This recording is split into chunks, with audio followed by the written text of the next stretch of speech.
fellow Piscean friend, Alex. Since I started sharing poetry, I've been expressing the story of the Poetic Kisser, and I'm still not sure if that's me or him. And I'm in the process of figuring out some recent events. And for me, sometimes I find it helpful to reread what I've written before. So tonight we're going to go back. We're not going back. We're remembering. We're remembering a clear night in November when we had what we had before we got what we wanted. It was just after 11, and we stood framed in the big picture windows. Young friends and couples raised their glasses to Saturday night from cozy couches inside or perched around round tables outside. Under the clear night sky, the stars were shining brightly, and no one seemed to notice or to mind our embraces, our mouths making waves, our tongues spinning gold. I asked him, "What colors do you see with your eyes closed, kissing me?" "Orange," he said. "Yellow. Brown? What's that doing there?" he wondered aloud. "Caramel, chocolate, coffee," I said, laughing. We agreed, and days later I recognized those same brilliant colors in a big, beautiful sunflower blossom. The conversations buzzed, and the beer flowed around us. We continued flooding each other with waves of nourishment. A young man getting up to leave offered us his table, and we checked each other's eyes and politely declined, content in our standing conversation.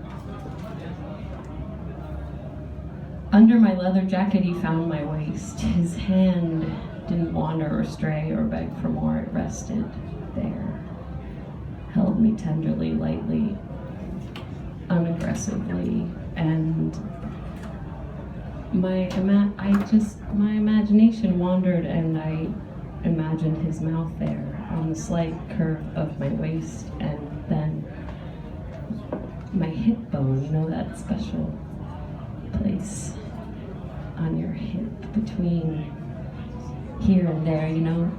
I'm weak in my knees, and in a moment of excitement, my knees squeeze his. I squeeze his left knee with mine, and he later tells me that was incredibly arousing.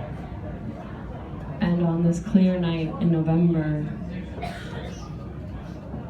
with a man I've known for 2 years, I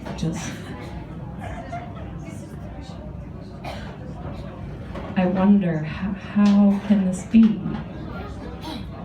How can it feel so good, so sweet? I can't take you home with me. But we're already home, feeling human again, our exchange of energy and emotions, fulfilling. As life rolls around us, he listens and looks, eyes and ears only on me, only, like before cell phones existed, not wanting any interruptions or caring about anybody but who we're with. It's like candy, like his mouth on mine makes the gold he spun about me true. I feel shiny and alive again. Feel myself again. Forget Earth, the rules here, be with me, kiss me, set yourself free, let go, he said telepathically. When my heart leapt, I relaxed and remembered how to connect through hearts, minds, and that little hip bone. He said he felt a rush of emotion again, human again. Those emotions, you have lots of them. Welcome back. Welcome home. Welcome them. And then I realized whatever I was doing for him, bringing him back, loosening knots and finding freedom, he was also doing for me. And When I wake up, I want to bathe in the light of last night and hold it a while longer before starting the day, which is now clearly the afternoon. At some point during the night, I awoke and I felt myself warm in the cloud of a daydream. Before sleeping that night, I wrote freely to capture the emotions of the evening. And my pencil continued the narrative, how I might imagine things to go, and how maybe I wanted the story to continue. So, rereading it last week, I was stunned to tears to see that the best parts had actually come true. Here we go. Give me just a minute. I'm gonna read you the things I scribbled. So we go places, traveling, ice skating, lovely dinners, museums and shows. We have a frequency and chemistry, and we don't make love right away. We take our time, we are grateful, nourished, because we've got years, I wrote. He massages my feet, I read him a poem. We order in fresh orange juice, pancakes, feed each other, and delight in our indulgence. He learns to pay the bill when I'm not looking, because money and bills are not romantic, and I don't want to think about them when I'm thinking of you.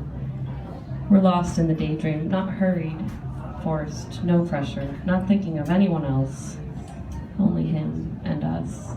Consumed in a cloud of white sheets and blankets, we bathe in the sunlight.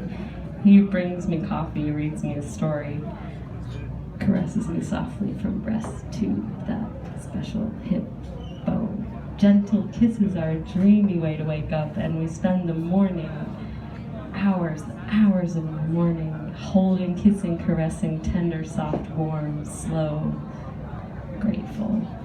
He brushes my hair away to kiss my neck long. His hand, he touches me like I'm precious, and listens to me like I'm the only. And he looks at me like I'm magic. That's what I'd written that night, and in November, and the best parts of what I wrote came true. So now I am sorely perplexed, because how can I end this story? How can I end the story of the Poetic Kisser when I don't want the story to end? So that's what I got for now, and I want to thank the Poetic Kisser for helping me to find my voice, and thanks to Alex for the charming nickname, and thank you all for listening.